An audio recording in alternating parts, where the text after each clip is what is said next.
जो Iran Israel का जो तनाज़ा है, जो जंग चल रही है, उस हवाले से भी हमें जॉन हुसैन ज्वाइन कर चुके हैं जो ईरान में मौजूद हैं। कल इजलास हुआ बहुत अहम अक़वाम मुत्तहिदा का, उसके बाद ईरान में क्या सूरत हाल है? आपको क्या लगता है जंग जो है मज़ीद तवालुत अख्तियार करेगी या रुक जाएगी? क्या होने जा रहा है? Thank you for having me. देखें, अक़वाम मुत्तहिदा के इजलास के बाद या डोनाल्ड ट्रंप के ट्वीट के बाद जो भी अभी आज सूरत हाल है, ईरान में स्पेसिफ़िकली सिचुएशन बहुत काम है, सिचुएशन बहुत नॉर्मल है। आपको मीडिया पे भी नज़र आ रहा होगा, दुकानें खुली हुई हैं, पेट्रोल पंप्स में लाइन नहीं है, लोग जो हैं वो पुरइत्मीनान है, रेजिलियंट है। मैं ये कहूँगा कि इज़राइल को जो जवाबी कार्रवाई ईरान ने की बहरहाल, वो काफ़ी पुरशिद्दत के साथ और काफ़ी इफ़ेक्टिव डैमेज इज़राइल को पहुँचाया इस वक्त ईरान ने। की स्ट्रेटेजिक मकामात पे हेडक्वार्टर्स IDF का उसको हिट किया, अमन मिलिट्री कॉम्प्लेक्स को हिट किया, यवगाम जो इनका टेक्नोलॉजी पार्क है उसको हिट किया। आज भी हाइफा में जो है वो स्ट्राइक्स हुई हैं, बीर शिबा में स्ट्राइक्स हुई हैं, गोलान में स्ट्राइक हुई है, ऑक्यूपाइड टेरिटरीज जो दूसरी हैं उनके ऊपर स्ट्राइक्स हुई हैं, तेल अवीव में तो स्ट्राइक्स हो ही रही हैं। और आई थिंक कि इस वक्त सिचुएशन ईरान में लोग बहुत कॉन्फिडेंट हैं, बहुत काम हैं। आप वहाँ तेहरान में मौजूद हैं, अगर हम जायज़ा लें दोनों तरफ, तो जब वहाँ से कोई हमला होता है तो यहाँ पे अवामी जज्बात क्या हैं ईरान में? बात करें, लोग कोई खाना खाते हुए भी नहीं रुकता। जब खाना खा रहा होता है, नॉर्मल जो लोग बातें कर रहे होते हैं, कोई नहीं रुकता, सिर्फ हाँ सवाल पूछते हैं लोग के आवाज़ आई, बस उसके अलावा कुछ भी नहीं। तो people are not taking this very seriously here. इनके लिए ये जंग के लिए तैयार हैं एंड जंग के लिए ये तैयार आई थिंक होते हुए आ रहे हैं रेवोल्यूशन के टाइम से, 1979 से।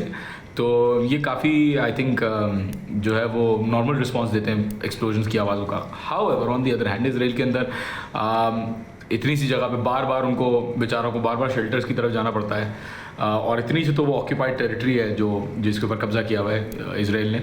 तो बार बार वो लोग जाते हैं और बंकर्स में जगह नहीं होती, और अब मजबूरन उनको लोगों को चूज़ करना पड़ रहा है कि जूस को अंदर शेल्टर्स में जगह दें और नॉन जूस को शेल्टर्स में जगह ना दें।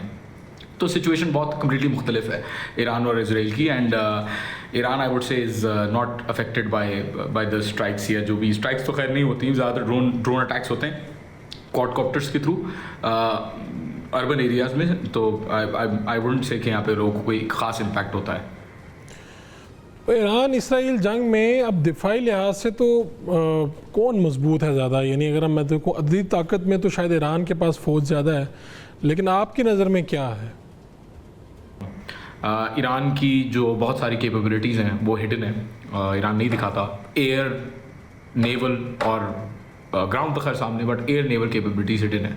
ग्राउंड कैपेबिलिटीज़ भी आई वुड से काफ़ी हद तक जो है वो जो लोगों का जज्बा है ये भी जंग में काउंट करता है। जज्बा क्या है, आपका स्पिरिट क्या है, ये भी काउंट करता है। और वियतनाम वॉर में जब वियतकॉन्ग, आपको पता ही है वियतनाम में क्या हुआ, बहरहाल हिस्ट्री लेसन तो नहीं सकते, बट बहुत बुरी तरीके से अमेरिका को भागना पड़ा वहाँ से। अफगानिस्तान में अमेरिका को भागना पड़ा। एट द सेम टाइम दूसरे मुल्क भी हैं जहाँ पे जंगें हुई हैं, एंड काउंटलेस टाइम्स भी अभी हुतियों का जो यूनाइटेड स्टेट्स ने एग्रीमेंट कर लिया कि we will not hit you and you will not hit us and everything is fine, you can hit Israel, basically उन्होंने इम्प्लाइड तो यही कहा है। तो I wouldn't count on the numbers game और डिफेंस इक्विपमेंट और एनीथिंग। जस्ट जो लोग का जज्बा है, जो लोगों की जो अपनी रेजिलियंस है, जो उनकी अपनी स्पिरिट जो उनकी है, वही इतनी काफ़ी है कि ईरान को जो है वो, जब ईरान इराक वॉर हुआ था 1980 से लेकर 1988 तक, तब ईरान के पास क्या था? सद्दाम के पास सब कुछ था। सद्दाम के पास मस्टेन और दीगर नर्व गैसेस जो थी वो थी, और ईरान के पास कुछ भी नहीं था। वो फिर भी Iran won the war. So I would say कि despite Saddam having Russia support, United States, UK, France, जितने भी मुल्क है, तो आई वुड से कि अभी इनफैक्ट ईरान और ज़्यादा पावरफुल हो गया। तो आई वुड से कि कहीं भी वो हार सकता है इसराइल से जंग। That is my own personal opinion. भाई साहब, आप किस तरह देख रहे हैं? यानी वो हमारे साथ ही हैं जॉन हुसैन, आप इस सारी जो अभी देखें ना, अब इतने रोज़ बाद भी हम कैपेसिटी पे भी बात कर रहे हैं, रिएक्शन पे भी बात कर रहे हैं, आप क्या समझते हैं कि पलड़ा किसका भारी है, और ये आपको क्या लगता है कहाँ पे जाके सिलसिला रुकेगा? जी, प्रैक्टिकली जब हम चीज़ों को देखते हैं तो हमें एक डिफरेंट पिक्चर नज़र आती है। इसराइल चूँकि उसका एरिया बहुत कम है मतलब 425 किलोमीटर के आसपास, और अगर हम उसको स्ट्रेच में देखें तो तकरीबन कोई 100 किलोमीटर की चौड़ाई उसकी बनती है। लेकिन टेक्नोलॉजी वाइज हम ये देख रहे हैं कि अब जंगों की नोयत बदल चुकी है। अब आपको उस तरह से ग्राउंड फोर्सेस, एक ह्यूज आर्मी की ज़रूरत नहीं है। टेक्नोलॉजी के अंदर, मिज़ाइल टेक्नोलॉजी के अंदर, एयर डिफेंस के अंदर आपकी क्या कैपेबिलिटीज़ हैं वो ज़्यादा मैटर करता है।